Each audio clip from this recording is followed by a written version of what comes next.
loves, welcome. Welcome. I am so glad that you're here. Again, I always had these issues with seeing your comments at first until I figure out what the issue is. I don't know why. You think I'd have it down by now. But anyway, the most important thing is that we're here gathered together. If it's your first time actually coming to one of these videos, I just want to take a second to welcome you. And if you're not new, welcome back. All right. I'm Heidi, and I help people in dysfunctional relationships. I help them heal their past dysfunctional relationships or their current dysfunctional relationships. And really, I'm on a mission to help you root down into your worthiness, help you find your truth, help you learn how to speak your truth so that you can actually have the life that you truly deserve, so that you can have an untethered life, a life that is free, a life that is joyful, a life that is authentically happy and abundant. And I just want to say, welcome. It's really good to see you. Virtually, I can see you. Hello. Make sure that when you're here, you make a comment, even if you're watching the replay. I have a great share for you today. If you know somebody who can benefit from today's topic, it's a really important one. Please make sure that you share this video with them and invite them to these free trainings that I offer, because I really truly believe that something that could be said could be the difference for you. It could be, people say that to me all the time. It's like the light goes off, right? And I just want to encourage you that if you're seeking the light, this is a place where lights go off, where lights come on, and then we're forever changed, right? Because if we want something to be different in our life, awareness is the first step. And my job is to help everybody become more aware of the unconscious, right? So that we can turn the lights on and actually see what the hell we're doing.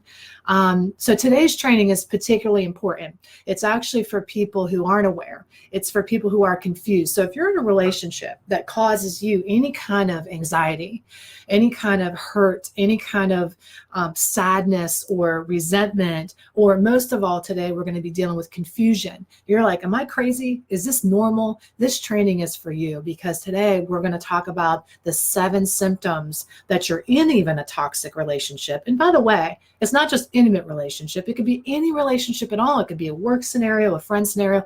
Is it toxic? And these aren't your run-of-the-mill symptoms. These are new symptoms set in a new way that I'm going to give you to shed some light on, and maybe something you haven't thought of before. So if you're confused, you're definitely in the right place today, so that you can really understand what you're dealing with. Hello, beauty. And if you know somebody who needs clarity, is this toxic? Send them my way, because you cannot change what you don't acknowledge. You can't change what you don't even know is a thing, right? So let's bring the light. Now, again, I want to just say a disclaimer. I'm not for everybody, okay? I do swear, especially when I get into things. So there might be some times that I have some profanity flying around.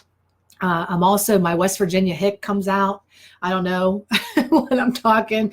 And sometimes, I tell it like it is, right? I'm straight to the point. I'm basically letting you know that my goal is to turn the light on. And so that requires me saying some hard truths, calling it like I see it. And here's the reality, guys. Some people actually don't want the lights to come on. They actually believe that ignorance is bliss. They'd rather stay in the dark. The devil they know is better than the devil they don't know. I'm not about that. I want to help shed light. I want the lights to come all the way on today. So if you're here and you made it this far, I'm going to assume you want the lights to come on too. You want to get some value out of today, right? You came to this. It's your precious time. So we're going to get right to the point. I just want to set an intention with you that we take a deep breath and we are open to receive, to hear what we need to hear today, to see what we need to see today, to feel what we need to feel today, so that we can transform, change, make positive moves in the right direction with our lives, so that we're moving in the direction of our goals and dreams to have what it is that we really want. Make sure you stay to the end. If you don't have time now, come back. Lots of people are going to watch the replay. I already know that. Make sure that you stay all the way, because I'm going to unveil to you at the end one opportunity I only unveil once a year, to work with me in a very special capacity where you're going to be able to get, if you do have any of these symptoms, a systematic approach to actually breaking free or fixing the situation that you're in inside a very special program. Like I said, it only comes over the holidays. It's only once a year, so stick around and I'll tell you more about that, okay, as we go through. But for now, you really can't change what you don't acknowledge, right? And it's my intention to pull it out. It's my intention to shed the light, to actually call out the things that may be happening that are actually toxic for you. And you might be thinking, well, that's easy for her to do. She gets to sit around in her little tower and point at everybody's problems and tell them their stuff. And look, she's got an office and she's got, some, like, easy for her, right? I saw her cute little family this morning on their Facebook Live, and and here's what I want you to know about me, okay? Especially if you're new here. I did not come by this information by default. I did not come to this understanding of how to heal and root down in your power and claim your authentic voice by chance. It has been a friggin' road for me, all right? I was born into a toxic dynamic, born into dysfunction, born into toxicity, and a really toxic environment that was abusive and dysfunctional on so many levels. But I didn't know that wasn't normal. I felt, man, this probably isn't right. Probably shouldn't be treated like this. Probably shouldn't be happening. But what I did was I internalized that abuse. I internalized those problems, and I thought that I was damaged goods and something was wrong with me. And that's just the way the world operated. And that's just the way that it was. And so I took it on. And then I continued to have like this traumatic experience, re-traumatizing myself with relationships that were only kind of recreated that environment where I've continued to feel less than. I continued to feel like I wasn't worth, or there's something wrong with me, right? And I continued on that path and tried to overcompensate for my dysfunction and toxic relationships by achieving. So I looked like I had everything, and I was making good money and doing the things. And when you asked me how I was, I'd pretend and lie and say I was fine. But I really only wanted to be with people who didn't want to be with me, wasn't attracted to the people that really wanted me. And I stayed in toxic relationships and dysfunction until finally it just kind of hit the fan. About 10 years ago, I had to come to Jesus where I was like, holy shit, I'm old. I mean, I'm older. Okay. And I was like, when is it going to be my turn to have the life I really want? When is it, if I'm not going to like take some time to actually put myself first and love myself, when will I ever do that? So I started on the track to systematically remove all these toxic and dysfunctional relationships from my life, stop settling, stop tolerating all this stuff, and root down and find my power, get my power back, okay, from the sources that took it. And I was responsible too. I was self-medicating. I was doing a lot of things that were self-sabotaging me. So anyway, what I'm telling you is this authentic, rooted, powerful person you see did not come easy. All right. I had to do the things that I'm going to encourage you to do in every single video that you encounter. And every time we're together, know that there's nothing I'm asking you to do or pointing out to you that I didn't have to start here first. Now, it's one thing for me to just work on myself and be like, if I can do it, you can too. But then I put it to the test and started teaching these philosophies to other people who were also in toxic and dysfunctional relationships, and they healed. And I was just surprised, as you, right? Like, oh my gosh, this actually works. So the things I'm going to give you and tell you are actually legitimate strategies and tools that I want you to take into your life and apply. But today, you can't apply these things in your life if you actually don't know if something is not normal, right? And a lot of the things that you've been tolerating, you've been thinking were normal. And so we're going to go over the list today. I'm going to give you 7 symptoms that maybe you're not thinking about to say, oh my gosh, yeah, this situation is toxic. And I want you to look at your work. I want you to look at your relationships. I want you to look at your family. And I want you to properly diagnose. We're going to be like an emotional surgeon, and we're going to do a diagnostic test right now. It's like you're sitting down and we're checking the boxes, all right? Pay attention today. How many boxes are you checking off? And you're going to find out how polluted your shit is, all right? The more polluted it is, the more massive action we're going to have to take to detox it, All right. So you guys ready to get in there? Be writing your questions down as they come up, because I will answer them at the very end, I promise. Okay. So let's go through the symptoms. Symptom number one is you're actually waiting for somebody else to change, or waiting for a thing to change in order for you to feel better about it. And so you might say, well, no, well, that sounds ridiculous. I mean, I'm changing, so I want somebody else to change. And as soon as they change, I will be happy. So that's legitimate. But here's a question for you. If things were never to change, that person was to never change, would you still be in the thing you're in? If the answer is no, Heidi, if they don't change, it's a deal breaker, I want you to take that as it's toxic. Because the reality is, if they haven't really changed by now and they've just been promising to change, or the boss keeps saying, no, it's coming, the raise is coming, the thing is coming, the behavior is going to change, you're forever going to be waiting. So if you can't radically accept it the way that it is, then it's not the thing for you to be in. Now, I'm not saying that people don't change. I'm saying, do you have to stay in it while they're changing? I don't think so. Do you have to continue to sign up for it and hope one day? No, get out, let it change, and if it sounds good, get back in.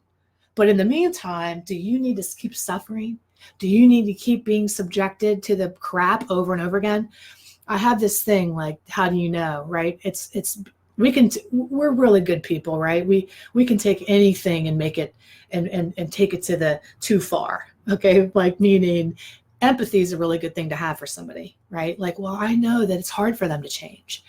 I know that's why the way they are, because they grew up this way, Heidi, and you don't understand. I'm the only person that can really navigate them because of this or that.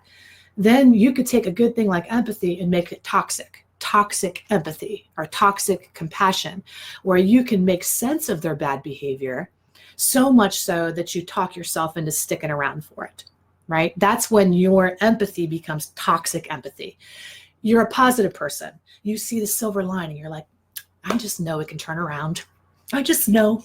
I believe in people. People are good. And then it can go toxic positivity, and you can have blinders on to what really is while you're so busy praying that it's going to turn around. Your positivity is hurting you. And then you go, let's a little dose of reality. All right.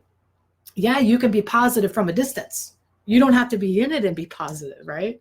So you can have you can have patience, and you're the patience of a saint. I'll wait till you change. I'll wait. You start knitting, I'll wait. I know change is a coming. I'm patient. Toxic patience is like, how long are you going to wait? Right? Are you picking up when I'm laying down today? Are you bagging when I'm mowing? If you are, you tell me. Okay, give me some knowledge, give me a heart, give me some love, give me an amen, give me the preacher hands, give me the hallelujah hands, something that even that first one is making sense, where you go, yep, waiting for somebody to change. That's toxic. That's not the thing. That's not, you should be in a relationship where the operating premise is we like each other the way we are. Not, I like you if you change. I like you if you become somebody else. Which leads me to number two. If you're doing all the changing and thank you for the love. Yes, you're doing all the changing, meaning I just had a conversation about this today. You're doing all the heavy lifting and the situation is staying the same. Let's just take work, for example. You spend your mornings researching motivation, how to amp yourself up, how to pump yourself up so you feel ready for the day, and you listen to like empowering podcasts. Why? Because where you're going sucks, and you know that. So you're like, let me just listen to some TR, some Tony Robbins. Let me just get it, right? You get a rebounder. You start jumping up and down, getting your energy going, trying to get your energy going for the day. And you do that day after day, and you're changing your state, but you're still going into the shit show. That's the wrong strategy. What if you spent less time gearing up and trying to be motivated to do that thing you hate? What if you actually just stopped doing the thing you hate? What if you actually that's toxic. If you constantly have to change your state and manage yourself in order to put up with the thing you're putting up with, it is toxic. Boom, that's it. All right, no ifs, ands, or buts.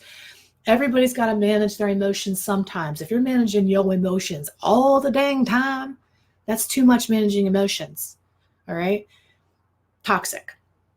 Number 3, you don't feel good about yourself when you're around this person, place, or thing.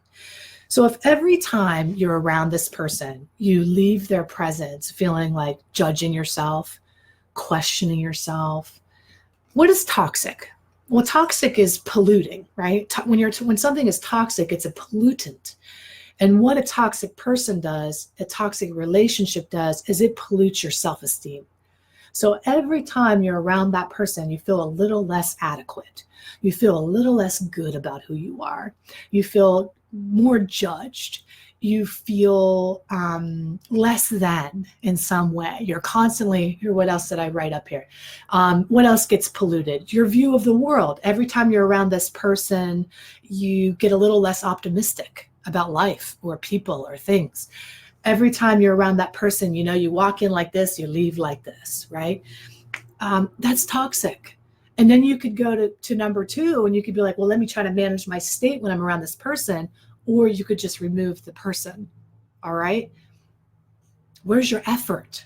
Right? Well, I know I'm going to feel like shit when I go see Aunt Sally, but let me manage myself. Well, how about you just don't go to see Aunt Sally?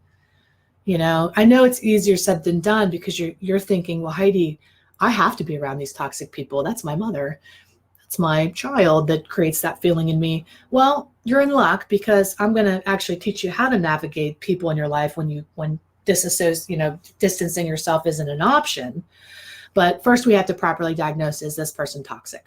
Number 4, you're mounting evidence that they're toxic. You're mounting evidence like to justify you not wanting to be around them anymore. That's a symptom. It's toxic. If you find yourself looking constantly for more reasons to be able to leave, if you're constantly looking for more, I knew you were an asshole, here's my proof. You don't need proof. Just you thinking that they are, or just you feeling that way, is enough.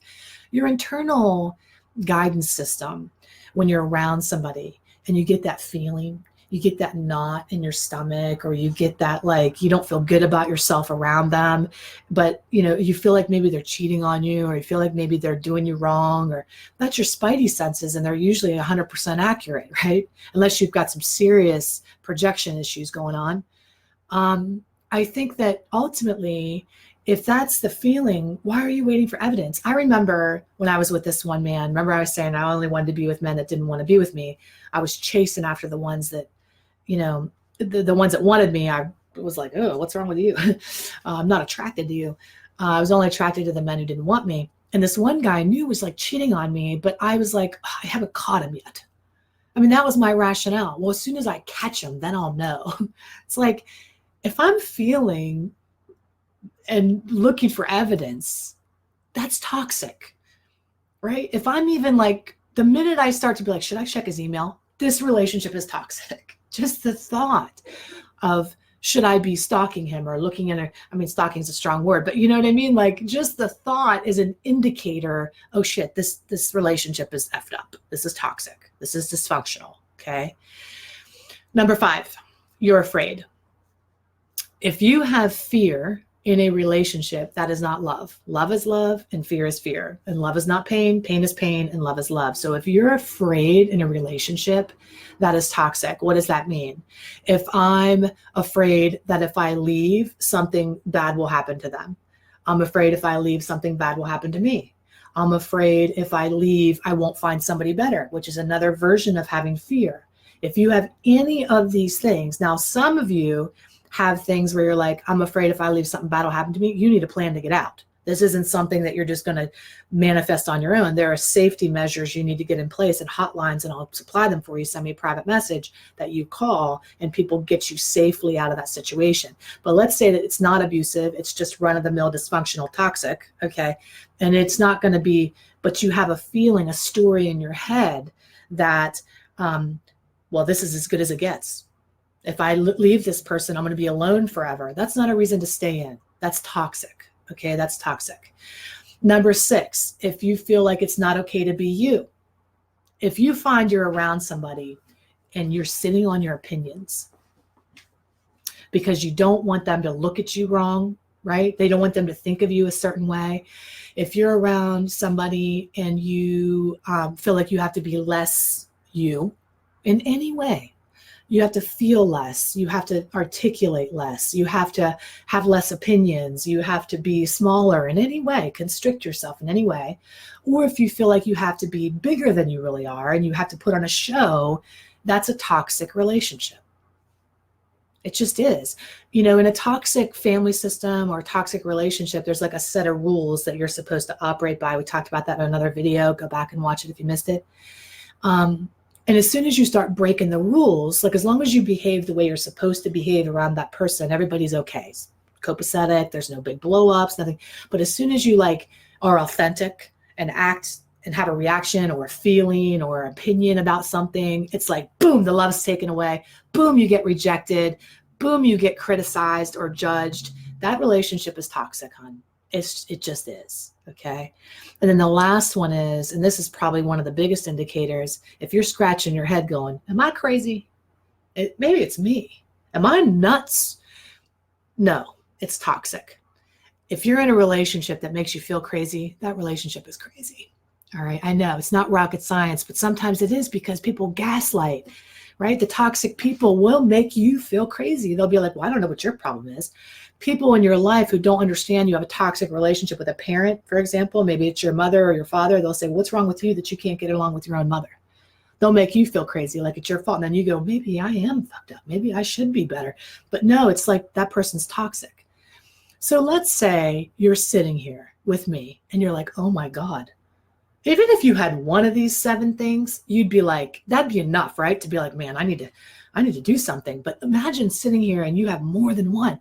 Maybe some of you have all 7. What's going to happen if you don't take action on this? Well, a toxin pollutes not just you, it then moves to every other area of your life. So if there's not an intervention, okay, in this toxic relationship, it will take you out. It'll take you out financially. It'll certainly take you out emotionally. It will take you out physically. It will compromise your health. It will take you out. How long are you going to wait is the question to see how toxic it is. We did a little bit of a toxic test. How many did you have? If you have more than 1 or 1, that's enough. Again, don't mount the evidence. Oh shit, well my relationship has only got 4 out of 7 and hers, this one only has 1 out of 7. And honey, that's enough. All right, again, you're waiting until how bad does it have to be? Just because you know how to tolerate stuff and function in chaos and dysfunction and other people's bullshit doesn't mean you should. So I just want to encourage you, take some action. Holidays is when this is going to go beep, beep, beep, right? People's little bit of toxicity is going to go on blast, man, right? Everybody's stuff comes up. You deserve a good holiday. You deserve one Thanksgiving without that person taking you to another planet. You deserve one Christmas, like the Hallmark card, like the Hallmark channel that you actually watch. You deserve to have, oh God, not just peace. I mean, you deserve happiness. You deserve the relationships that light you up, that are mutually beneficial, that you don't have to question, that you don't have to wonder, is it going to get better? What'll happen if it changes? What if you just got to be with somebody and it was good? What would that be like? What would it be like if you didn't have to keep signing up for what people are dishing out, man, and just learn how to be better at taking it and eating it? I'm going to tell you, because I know firsthand, life will never be the same again. Once you learn the skills and strategies that you need to navigate the toxic people in your life, you transfer it over to everybody. And it's like that video where all the things like stress, and he's like, bing, and it's like drama, ding. I mean, that's how you're like Wonder Woman. You're like a superhero, and you're just warding off bullshit. I mean, there's like, ding. I posted a picture of Wonder Woman the other day, and she was like, looked like a queen. She's like, and that's how I am now. That's how I want you to be too. Other people's bullshit comes at you, go, right? You don't get sucked in anymore. How are you going to do that? I've created a very special program for you if this is you and you need this. And if it's not, send it to the person who you know is. It only happens once a year. It's starting November 7th. It's called Relationship Rehab. Why rehab? Because you're toxic, man. You need a detox. All right. Relationship Rehab is a 7-week commitment from me in a small classroom setting with you every single week, once a week on a Thursday at noon. We're going to come together in a classroom style setting, and I'm going to systematically walk you through exactly what to do.